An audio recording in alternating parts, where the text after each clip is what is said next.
Resumo da semana. E vamos saber como foram as discussões e as votações no plenário da Câmara nesta semana.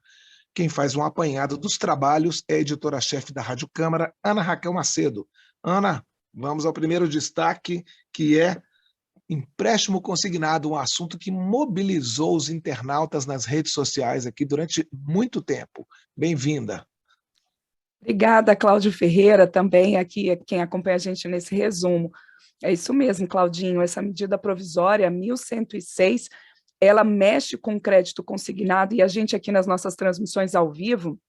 na Rádio Câmara, vi observando vários internautas pedindo a votação dessa medida provisória, Claudinho, e os deputados aprovaram essa MP nessa semana, e ela permite, em linhas gerais, o seguinte: ela permite que o empréstimo consignado ele possa também ser usado por quem recebe o Auxílio Brasil e por quem recebe o benefício de prestação continuada, o BPC, e ela aumenta a margem do empréstimo consignado para trabalhadores com carteira assinada, para servidores públicos, para pensionistas, para aposentados.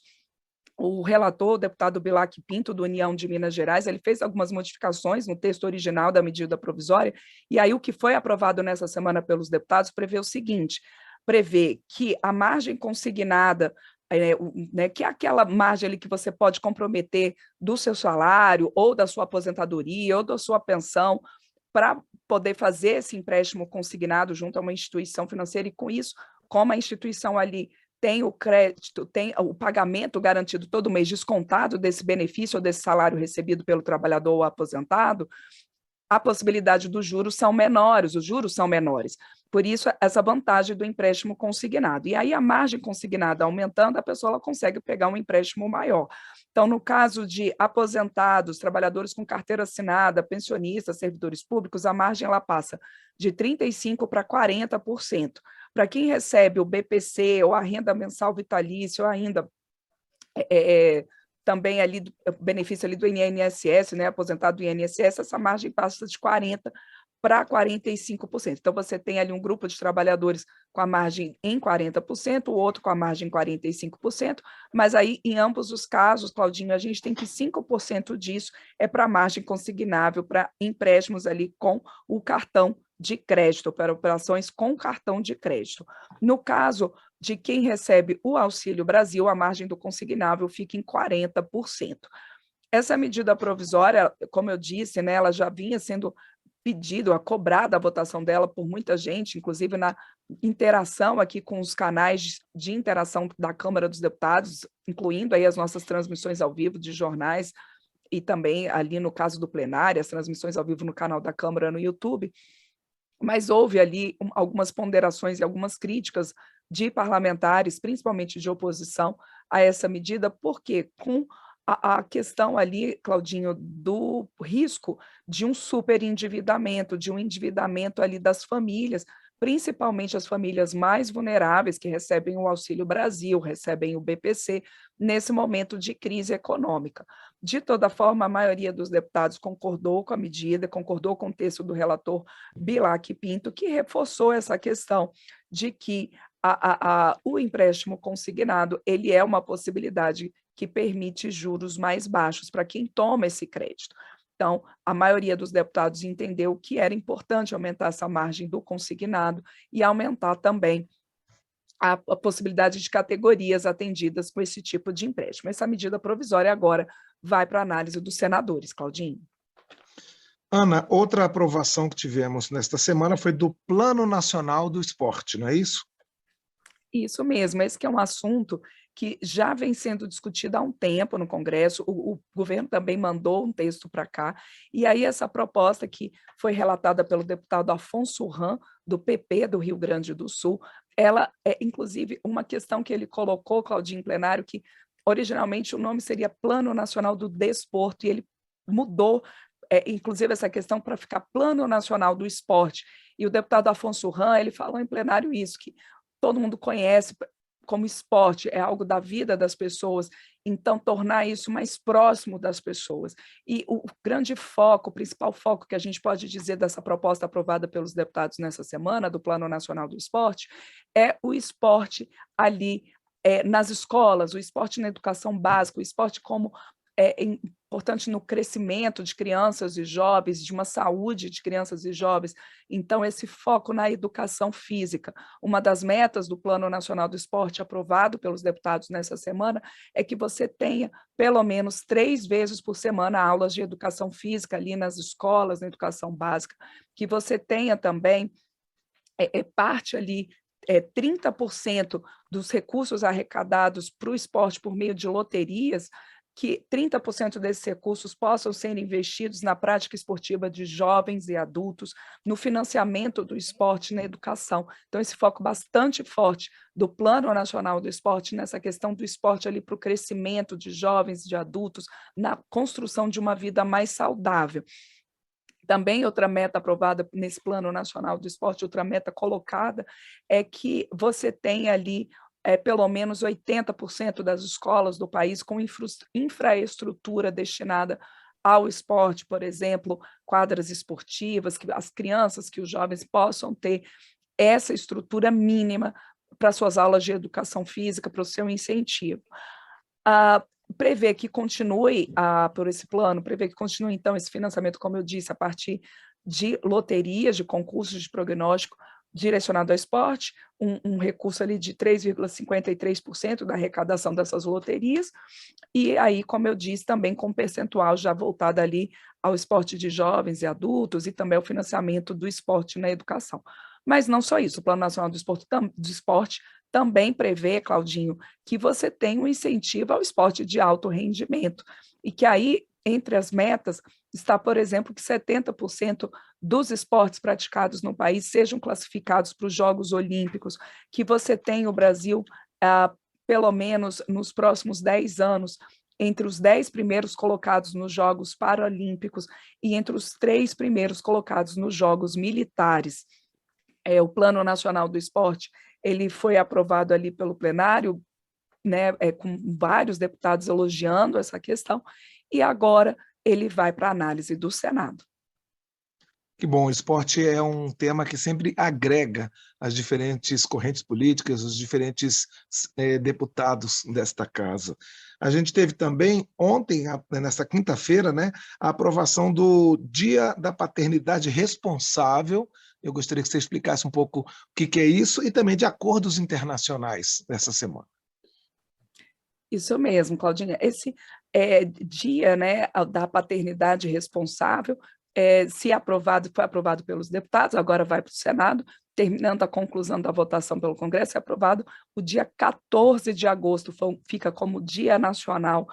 da conscientização sobre a paternidade responsável. Essa foi uma proposta encaminhada pelo governo ao Congresso, numa expectativa, Claudinho, de mostrar exatamente isso, do papel importante de pais e também de mães na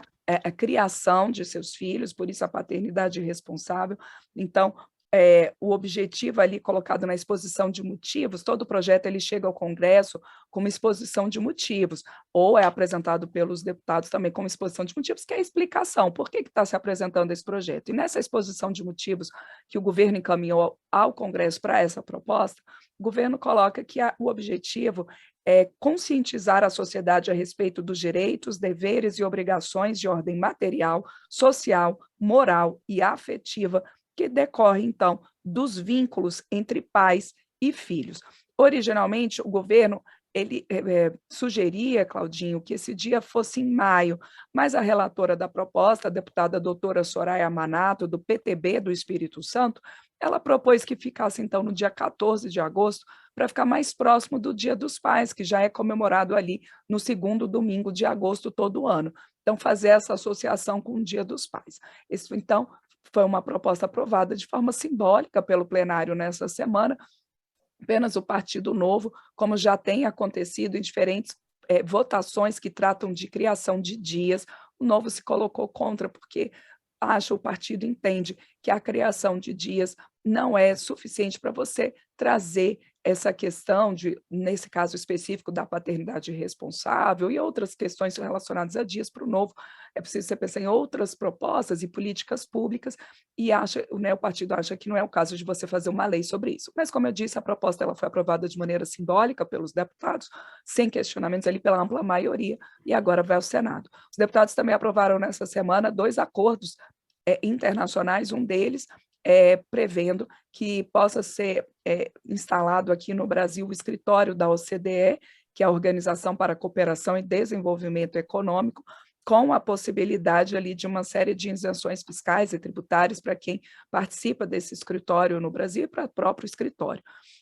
O Brasil ele ainda não faz parte da OCDE, que é esse grupo de países mais ricos do mundo, de pouco mais ali de 30 países mais ricos, incluindo ali Estados Unidos, Alemanha, Austrália, Inglaterra, Suécia. O Brasil está pleiteando a sua entrada na OCDE, e aí a justificativa desse acordo, que foi assinado ainda em 2017, e agora todo acordo internacional ele precisa ser confirmado pelos deputados e pelos senadores, a expectativa é de que essa aprovação ela possa também facilitar essa entrada do Brasil na OCDE. Mas essa proposta, esse acordo internacional, ele não foi aprovado sem questionamentos, porque, por exemplo, alguns parlamentares levantaram a questão de que, bom, se a gente ainda não faz parte da OCDE, se o Brasil ainda não integra a OCDE, não seria o caso ainda de prever isenções fiscais, tributárias e a instalação desse escritório aqui, equiparando os benefícios, né, dessa instalação a de outros escritórios, por exemplo, de escritórios de organismos das Nações Unidas, como o Unicef, que sim, já tem uma participação formal do Brasil. Apesar desse questionamento, o acordo foi aprovado e ali colocando alguns deputados até prevendo algumas, querendo que houvesse mudanças no acordo, mas foi explicado que no caso de acordos internacionais, o Congresso ele só pode ratificar, quer dizer, confirmar ou rejeitar. Você não pode mudar o texto do acordo que foi assinado, né, pelo governo com ou um organismo internacional ou outro país. Ainda falando de acordos, foi aprovado também um acordo de cooperação técnica entre o Brasil e Uganda, que é um país na África, e ali prevendo a cooperação em várias áreas, como agricultura, energia, mineração. Esses acordos internacionais também ainda têm que passar pelo Senado. Ana Raquel, para a gente terminar o nosso rescaldo, a gente sai um pouquinho do plenário para falar de lei de diretrizes orçamentárias. Isso. A gente estou trazendo aqui, né, Claudinha, a gente pode comentar um pouquinho da Lei de Diretrizes Orçamentárias, porque foi aprovada nessa semana na Comissão Mista de Orçamento a proposta de Lei de Diretrizes Orçamentárias, a LDO, como a gente fala aqui no jargão legislativo. A LDO ela prevê as expectativas, as metas, o planejamento do governo para o próximo ano e direcionando, colocando ali as diretrizes para o projeto orçamentário, que aí sim, o projeto orçamentário que é apresentado em agosto para a votação no segundo semestre pelo Congresso, ele prevê o que vai ser gasto e o que é a expectativa de arrecadação em cada área, em cada política pública. Essa proposta que foi aprovada na semana pela Comissão Mista de Orçamento e que ainda precisa de votação pelo plenário do Congresso, ela prevê as diretrizes, quer dizer, as sinalizações. E o relator, o senador Marcos Duval, do Podemos do Espírito Santo, ele fez algumas modificações na proposta encaminhada pelo governo,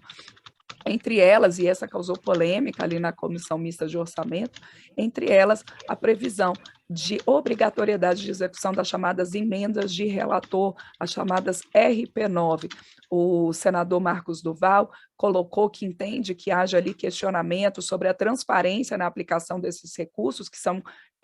recursos indicados pelo relator do orçamento lá na frente para a execução pelos ministérios, pelo governo. Ele entende que haja questionamentos sobre transparência, mas ele incluiu ali no seu relatório questões numa tentativa de ampliar a transparência, e na avaliação do senador Marcos Duval, relator da LDO, a própria impositividade da execução das emendas RP9 traz mais transparência, porque o governo, na avaliação dele, não vai ter que fazer um chamado, como alguns dizem, que toma lá da cá, ou negociações, porque vai ter que executar. Essa questão, esse ano, são previstos 16 bilhões e meio de reais para essas emendas de relator no orçamento de 2022, para 2023, quando chegar a lei orçamentária anual, é uma expectativa aí de que essas emendas possam chegar a 19 bilhões de reais. Além disso, além das outras diretrizes colocadas nessa proposta de LDO aprovada pela Comissão Mista de Orçamento nessa semana, a gente tem o apontamento ali da possibilidade de reajuste salarial para as carreiras de policiais federais, rodoviários federais, policiais penais, e também para as carreiras de policiais aqui do Distrito Federal, Polícia Civil, Polícia Militar e Bombeiros Militares do Distrito Federal. E também o relator, ele reviu a previsão de inflação para o ano que vem, as indicações, e que com isso altera o chamado teto de gastos, que é o limite ali que o governo pode gastar todo ano. Então, essas foram as linhas gerais. A gente lembra aqui, já encerrando o nosso resumo, Claudinho, que sem a aprovação da LDO, o Congresso não pode entrar em recesso no fim do ano, recesso parlamentar previsto ali entre 18 de julho e 31 de julho, mas para entrar em recesso, os parlamentares têm que votar a LDO, e por isso, então, com essa aprovação da Comissão Mista de Orçamento, a expectativa é de que nos próximos dias o Congresso possa, então, analisar e votar a Lei de Diretrizes Orçamentárias. Obrigado, Ana Raquel Macedo, editora-chefe da Rádio Câmara, por esse panorama e até uma próxima vez. Até mais, Claudinho, e também para quem acompanha a gente aqui no resumo da semana, inclusive a nossa rede legislativa de rádio e as nossas rádios parceiras, como a Rádio Canaã FM de Taubaté, em São Paulo.